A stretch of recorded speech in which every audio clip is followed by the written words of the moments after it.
My name is Jason Miller, and I'm a 32-year-old veterinary technician living in Los Angeles.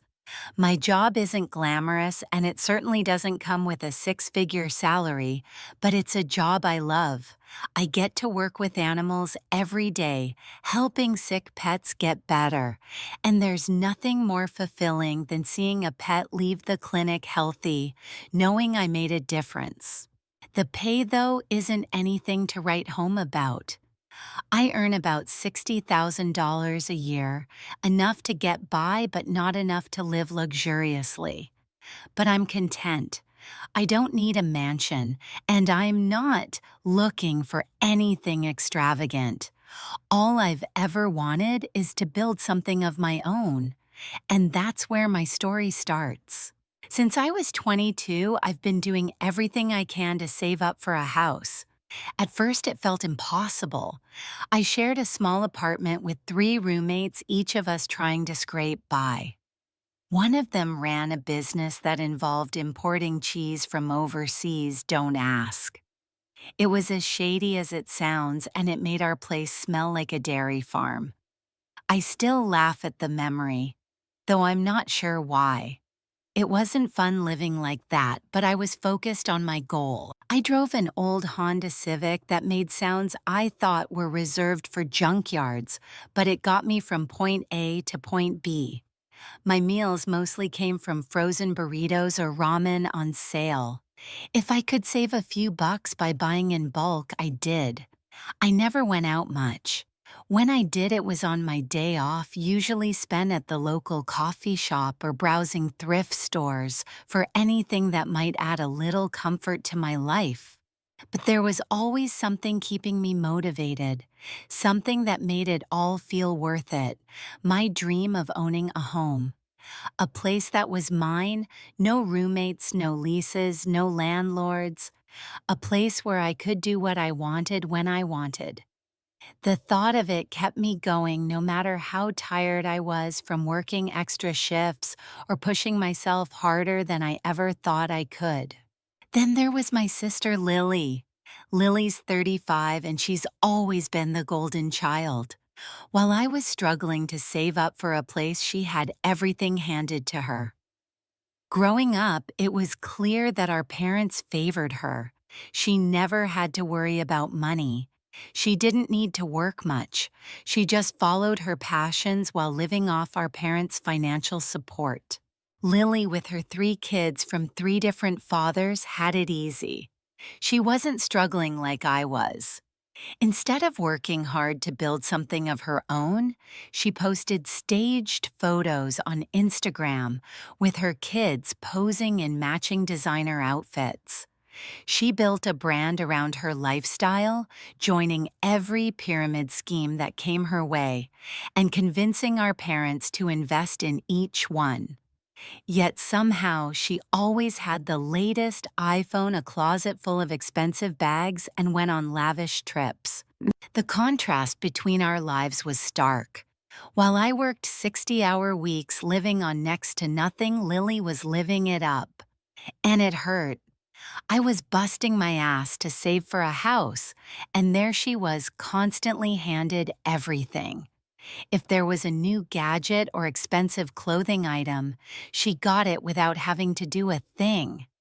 Meanwhile, I was calculating every penny, trying to make ends meet, and dreaming of one day having a place to call my own. Despite the frustrations, I kept my head down. I didn't let it distract me too much. I stayed focused on my goal, owning a home of my own, free from anyone's control.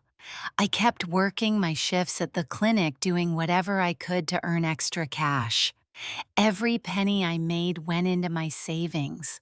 I stayed disciplined and made sacrifices, and for years those sacrifices seemed endless. But I kept reminding myself someday this would pay off.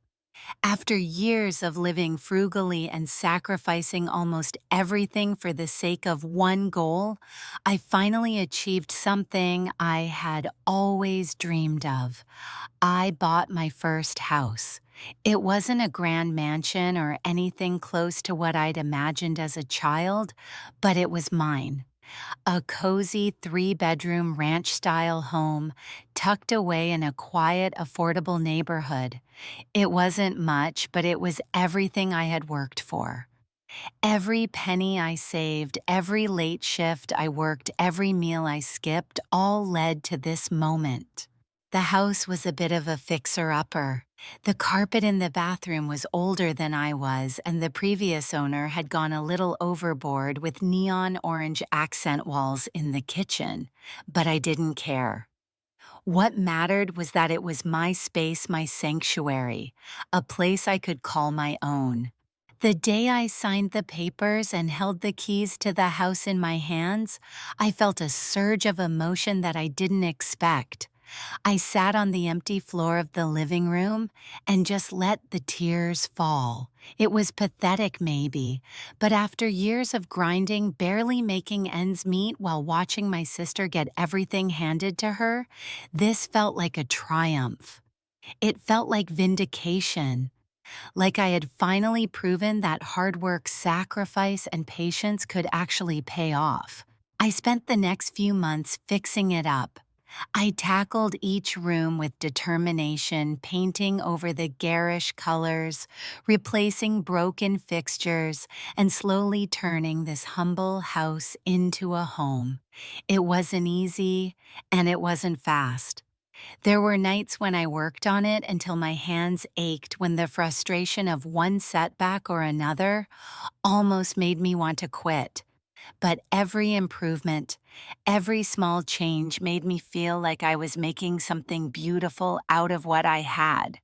And that was the key for me. It wasn't just about owning a house, it was about the journey. The sense of accomplishment that came with doing it all on my own without help from anyone, especially not from my parents. I was building something from the ground up, a foundation that was entirely mine.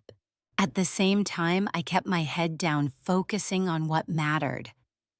Sure, it would have been easier to just take a loan from Dad or ask for help, but that wasn't me. I wanted to do this the hard way, the way that I could be proud of. I worked overtime shifts at the animal hospital, saving every extra dollar. I avoided distractions, no unnecessary nights out, no splurging on things I didn't need. Every penny that wasn't going toward bills or groceries went straight into my house fund. Meanwhile, my sister Lily continued living her life without the same struggles. As I worked tirelessly on my house, Lily seemed to glide through life with little to no effort. My parents, particularly Dad, always seemed to have her back no matter what. Every time she needed money for something, whether it was to fund one of her so-called business ventures or to buy a new designer bag, Dad was there with his credit card in hand. He never questioned it. He just handed her the money without a second thought. It was hard not to feel frustrated by the disparity between our lives. Lily was constantly posting staged photos of herself and her kids on Instagram, showing off her latest business successes and her blessed life. She never seemed to face any real challenges, yet she always had what she wanted. Meanwhile, I was grinding day in and day out, living on a budget, eating cheap meals, and barely scraping by to make my dream of owning a home a reality. But despite everything, I kept pushing forward. I reminded myself of why I was doing this. This house, this life, it was all going to be worth it. I could feel it. Eventually, the hard work would pay off, and it did. It was just another Tuesday evening when everything started to go downhill. I had just wrapped up the most exhausting shift of my career. It had been one of those nights at the animal hospital where you're juggling 3 back-to-back emergency surgeries. One of them was a German shepherd who managed to swallow an entire toy collection, Legos, Hot Wheels, everything. My mind was shot, and I was running on nothing but caffeine and pure willpower. I finally made it home, dragging myself up to my front door, ready to collapse on the couch. I was looking forward to nothing more than a couple of hours of rest. But as I walked in, my phone rang. It was my dad. Now, dad calling isn't unusual, but there was something in his voice that made me pause. He was trying too hard to sound casual, and I could feel the tension through the phone. "Hey son, you home? Mind if I stop by for a bit? There's something I need to discuss with you." I immediately felt a knot form in my stomach. Something about the way he said it didn't sit right with me. Maybe I was just tired, but my gut was telling me something was off. I tried to brush it off, telling myself I was just being paranoid, but that feeling didn't go away. 20 minutes later, I heard the sound of cars pulling into the driveway. First, my dad's Mercedes, then a brand new Range Rover, definitely not something Lily could afford without help. The doorbell rang and I went to answer it, still trying to shake off that uneasy feeling. And there they were, Dad and Lily both standing at my door like they owned the place. I didn't even have time to ask what was going on before Lily started critiquing everything. "This furniture is so basic," she said, almost disgusted as she walked into my living room. "This would be such a cute room for Jaden's TikTok studio. The lighting's perfect." Jaden was her 8-year-old son, and no, he didn't need a TikTok studio. But I kept my mouth shut, trying not to get into it. Dad cleared his throat, doing that weird, nervous laugh of his, and I knew something was coming. I could tell by the way he looked at Lily, like he was preparing to do something he wasn't sure about. Then with a deep breath, he hit me with it. "So son, we've been talking and we think your house is really too big for just you. Lily has 3 growing kids and they need space to thrive. We think you should give her your house." I thought I had heard him wrong. My head spun for a second, and I had to blink a couple of times trying to process what he was saying. Did he really just ask me to give up the one thing I had worked my entire life for, my house? "Excuse me," I asked, unable to hide the shock in my voice. Lily rolled her eyes at me like she was already annoyed by my response. "Oh my God, don't be so dramatic," she said, waving her hand as though the entire thing was no big deal. "It's not like you're even using all this space, it's just sitting here empty. I need a proper space for my content creation. The guest house lighting is totally killing my engagement metrics." I was livid. There she was sitting comfortably in the guest house, free rent, no bills, living off my parents' generosity, and now she wanted my house too. My stomach churned with frustration. I turned to Dad, hoping for some kind of sense from him, but he was looking at me with that familiar expression, the one he always had when Lily wanted something. The expression that said, "Just give it to her so we can all have peace." I couldn't believe this was happening.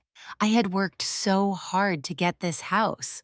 I wasn't going to just hand it over to her because she didn't want to deal with the guest house lighting. "No," I said, shaking my head. "This is my house. I worked for it. I've been saving for years to get here, and you want me to just give it to her?" But Dad wasn't backing down. He leaned forward in his chair, looking at me like he was trying to reason with me. "Look, son, we've thought this through. You're young, single, focused on your career. You could easily get an apartment closer to the animal hospital. Lily needs stability for her kids. She needs a home for them to grow up in." Stability. I almost laughed. Like the stability of the house you gave her that she sold for some guy's music career. Lily's face immediately flushed. She had no comeback. She knew what I meant. She had sold her previous house to fund some ridiculous business idea, and the guy she was with at the time had taken the money and run. But Dad just brushed it off his face, flushing slightly. "The past is the past," he said, his voice soft. "This is about family, son, about helping your sister get back on her feet." Back on her feet, she'd never been on her feet. Our parents had carried her through every bad decision she ever made, and now they wanted me to be the one to sacrifice my home, my hard work, just so she could keep getting by without facing any real consequences. I could feel my anger rising. I laughed bitterly, shaking my head. "No, Dad, this isn't about family. This is about enabling her, and I'm not going to be a part of it anymore." That's when Dad pulled out his trump card. "Well, son," he said, his voice turning serious, "if you don't help your sister out here, you might want to reconsider your position in the will." The words hit me like a slap across the face. I felt my blood run cold, the final blow from the man I had always looked up to. He was threatening me. Threatening to cut me out of the will over a house I had earned and paid for with my own blood, sweat, and tears. In that moment, something inside me snapped. Everything I had put up with for years, all the unfairness, all the times I'd been overlooked for Lily, every single bit of it came flooding back. And I made a decision right there. I wasn't going to take it anymore. I couldn't believe what I was hearing. My dad had just threatened to cut me out of the will if I didn't give Lily my house. The room felt like it was closing in on me, and I could barely breathe. I wasn't just angry anymore. I was furious.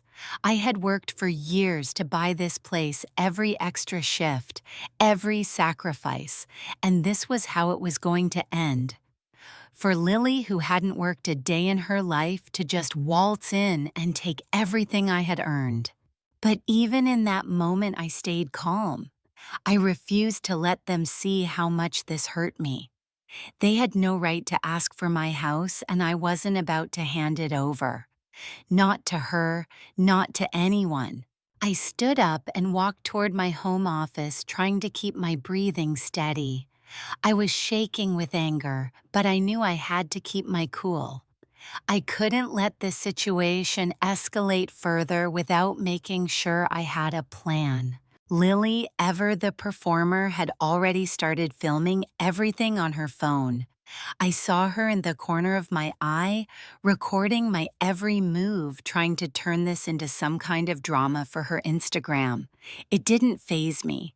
Nothing could faze me anymore. I opened my office door, and without saying a word, I went straight to my filing cabinet.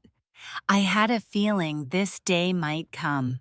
Over the years, I had kept records.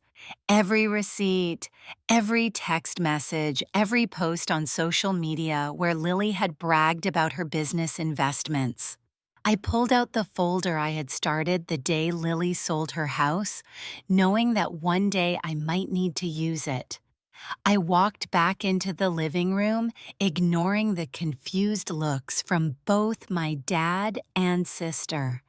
I dropped the folder onto the coffee table, the sound of it hitting the surface, cutting through the silence. The thud was satisfying. Lily looked up from her phone, barely hiding her disdain. "Oh, you've got a folder now," she scoffed. "How cute. I'm sure you've been waiting for this moment, huh?" I didn't respond. I opened the folder and pulled out the first document. It was a property record. "Let's talk about the house you were given, Dad, the one in Oakwood Heights. How much was it worth?" My dad shifted uncomfortably in his seat, glancing at Lily, who was now more focused on me than her phone. "The house was worth $875,000 when you gave it to her, right?" I continued looking straight at him.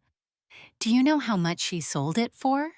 Lily's expression hardened as she realized where I was going with this. $890,000, I said, watching them both squirm, "and I'm wondering where that money went." Lily scoffed. Oh, please, that was like what, 5 years ago? Can we move on from this? I ignored her and kept pulling out documents. I flipped through the pages one by one, showing them receipts and bank statements. $50 and $1,000 to fund Jackson's music career, I said, referencing the man she had been involved with at the time. He disappeared with that money 2 weeks later, and all you got out of it was a face tattoo. Lily's face turned red, but she stayed quiet, her fingers still scrolling through her phone. I moved on, flipping to the next page. Then $200, $1,000 to invest in your crystal healing empire, which lasted, what, 3 months? And let's not forget the $300,000 you poured into that ridiculous pyramid scheme selling alkaline ionized wellness water. Lily opened her mouth to speak but stopped when she saw the evidence in front of her. I thought we were over this, she finally muttered. Those investments were for my future. Really? I said, raising an eyebrow. Your future or the next boyfriend who convinced you to pour money into his business? I could feel the anger building in my chest again, but I stayed focused. Now here's the kicker, I said, pulling out another sheet of paper. After all of that, the rest of the money went into your designer bags, that Range Rover you couldn't afford, and God knows what else. Lily opened her mouth to protest, but I cut her off. Oh, and let's not forget the best part. You had the nerve to tell me that you need my house for your kids to have stability. You've already had everything handed to you, more than anyone could ever ask for. And now you want mine too. My dad was silent now. He didn't know what to say. He looked at the documents, then at Lily, and back at me. He was caught in the lie, and he knew it. But I wasn't done. I took a deep breath and said, You know, Dad, I had a friend in real estate check out the value of your estate. And guess what? Your house, your investments, everything you have left, it's worth less than what Lily's house sold for. I let those words sink in, watching their faces change. The silence in the room was deafening.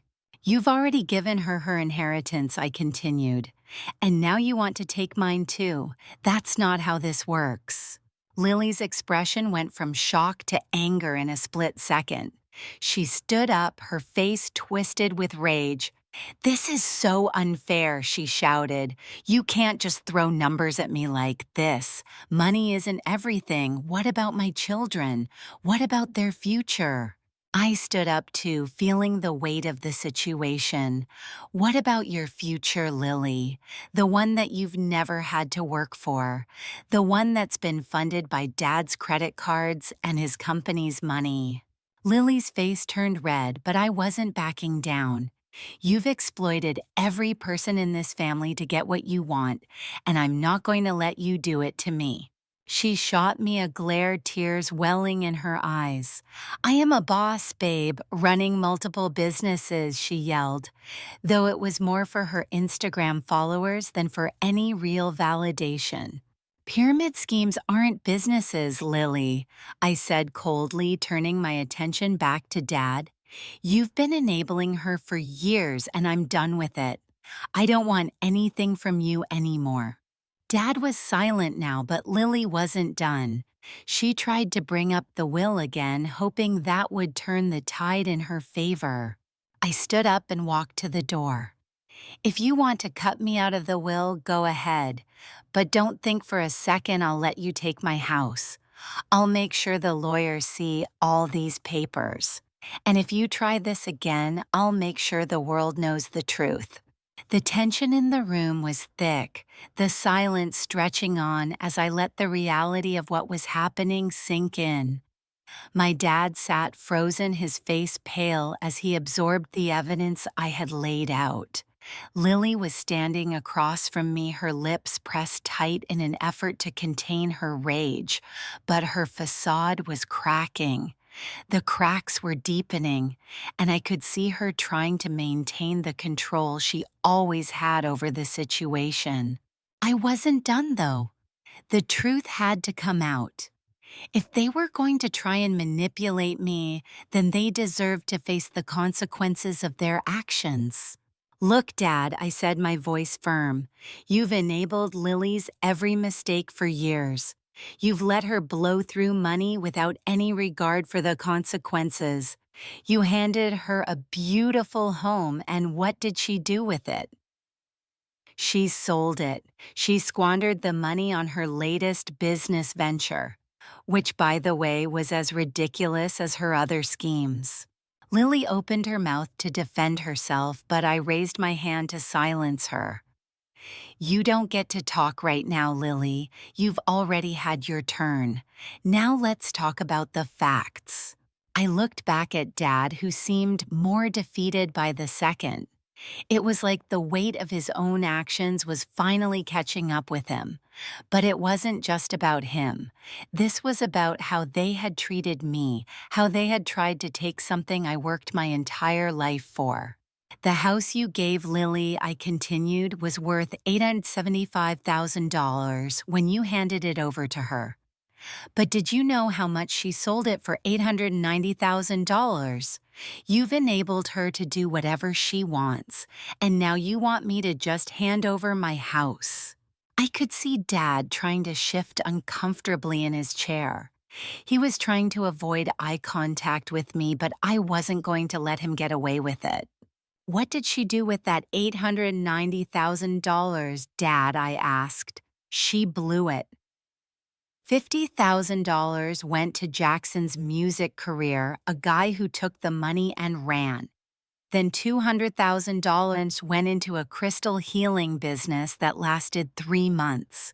And let's not forget the $300,000 she poured into some pyramid scheme selling alkaline ionized wellness water. Lily's face twisted in anger as I laid out each piece of the puzzle. I didn't ask for your judgment, she snapped, but I wasn't backing down. Is that really what you're going to say now? I shot back. That you didn't ask for judgment. You've been exploiting everyone around you for years, and I'm done with it. You've used your kids as accessories, dragged them through your schemes, and now you're trying to take my house. Dad tried to intervene. Jason, this isn't how family works. You need to help Lily out. She's struggling. I scoffed. Struggling. Is that what you call this? You gave her everything and she's wasted it.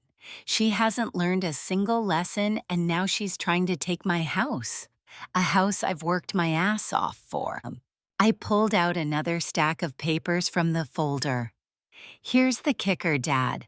I had a friend in real estate look up the current value of your estate. You want to know how much it's worth now. It's worth less than what Lily's house sold for. The room went dead silent. Lily blinked, then scoffed. You can't seriously be suggesting that I've already had my inheritance. You're being ridiculous, Jason. I was seething now. You've already gotten more than your share, Lily. You just didn't use it wisely. And now you're trying to take mine. Dad was silent. His face was a mixture of disbelief and guilt, but it was too late to back out now. He knew what was going on, and he knew I had him cornered. I turned to Lily, not willing to let her off the hook either. And let's not forget what you've been doing on Instagram. You've been scamming your followers with fake sponsorships. Do you even realize how pathetic that is? Lily's eyes narrowed. That's not fair, she said, but I could tell she was rattled. I've been building a brand. A brand, I scoffed. More like a brand of lies. You've been accepting sponsorships from companies, getting free products with promo codes, and then returning them for cash while still posting fake reviews. Over 30 companies, Lily. Do you know how many people you've hurt? She went quiet, her anger shifting to something else, something I couldn't quite place. Guilt, maybe. Or maybe it was the realization that she had been caught, and her entire life was built on a house of cards. That's fraud, Lily, I said, and I'm not going to sit here and pretend that's okay.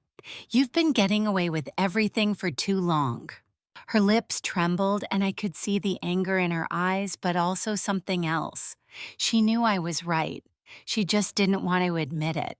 Dad, on the other hand, was trying to salvage the situation. "Jason, please," he said, his voice shaky. "We can work this out. You don't have to go this far." But it was too late.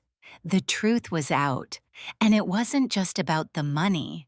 It was about the years of manipulation, the constant enabling of Lily's reckless behavior. It was about me standing up for myself for the first time in my life. I had made up my mind. I wasn't going to let this family tear me down any longer. I wasn't going to be the one who always gave in. And I wasn't going to let them take what was mine. The room was still heavy with the weight of the truth. Lily stood there, her face flushed with embarrassment and anger, trying to regain her composure, but I could see the cracks forming in her confident facade. Dad, on the other hand, looked like he'd aged 10 years in the last 5 minutes. The guilt and panic in his eyes were undeniable. But I wasn't about to let either of them manipulate me anymore. Not after everything they had done. "I'm done," I said, my voice steady, though I could still feel the adrenaline coursing through my veins. "I'm not going to play along with this anymore. I'm not giving you my house, and I'm not going to let you push me around. I've worked too hard for everything I've earned." Lily opened her mouth to speak, but I held up my hand, silencing her. "No, Lily. You've had your chances. You've had every opportunity handed to you, and you've wasted it. But not this time. You're not taking my house. You're not taking anything from me." Dad stood up, his face pale, his hand trembling slightly as he adjusted his glasses. He looked like he was trying to gather his thoughts, trying to find a way out of the mess he had created, but I wasn't giving him that chance. "This isn't about money, Dad," I said, my voice firm. "This is about respect. You've spent years enabling her, and now you want me to throw everything I've worked for away just to make her happy. I'm not doing it. You've spent so much time trying to keep the peace, but all you've done is let her walk all over me." He opened his mouth to argue, but then closed it, looking like he didn't have anything left to say. He knew I was right. He had known for years, but he had chosen to turn a blind eye. Now everything was out in the open. Lily, still standing by the door, crossed her arms defensively. "You're really doing this. You're going to let a house ruin everything." I shook my head. "It's not just a house, Lily. It's everything I've worked for. It's my future. I'm not going to let you take that from me." For a moment, no one spoke. The silence between us was thick, almost suffocating. And then Lily dropped her shoulders, her expression softening for a brief second before she steeled herself again. "You think you're so much better than me?" she muttered, her voice bitter. "But I was trying to help. I was trying to make a life for my kids. By exploiting people and running scams, I shot back. That's not a life.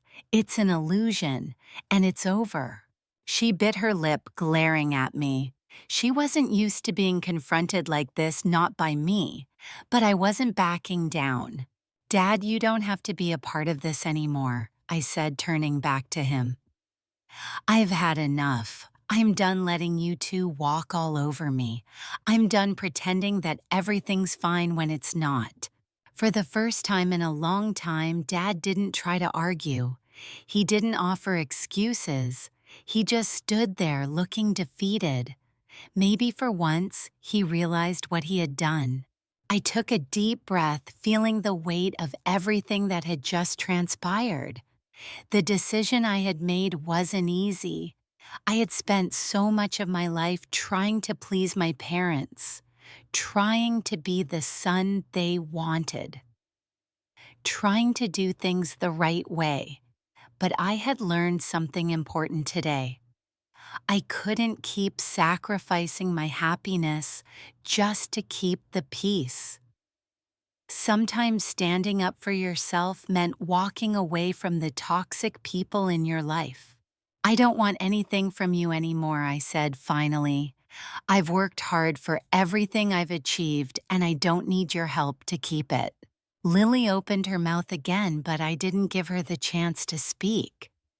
You need to leave, I said, my voice final. Both of you. I don't want to have this conversation anymore.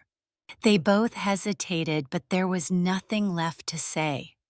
Slowly, reluctantly, they turned and left, leaving me standing there alone in my house. I exhaled slowly, feeling a weight lift off my shoulders. For the first time in a long time, I felt like I could breathe again. This house, my house, was still mine, and no one, not even family, could take that from me. Over the next few weeks, things settled down. Lily continued to post passive-aggressive updates on her Instagram, calling me toxic and selfish for not helping her.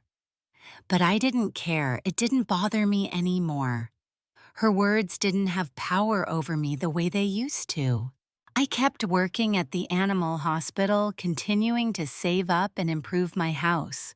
Slowly but surely, I made it into a place I could truly be proud of. I repainted the rooms, replaced the old carpet, and turned the garage into a proper office space. It wasn't perfect, but it was mine. I was doing it for myself, not for anyone else. A few months later, I received a letter from Lily.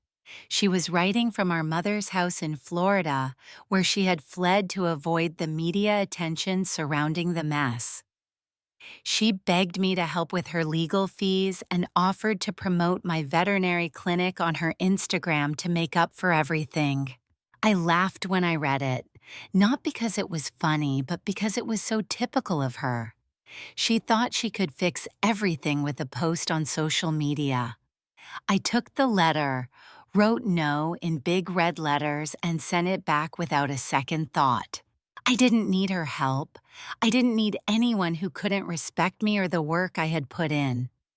And the best part, my clinic was thriving, despite everything I was doing just fine. The lessons I learned in those few months were invaluable. Family wasn't about blood, it was about respect. And sometimes the best family isn't the one you're born into, but the one you choose.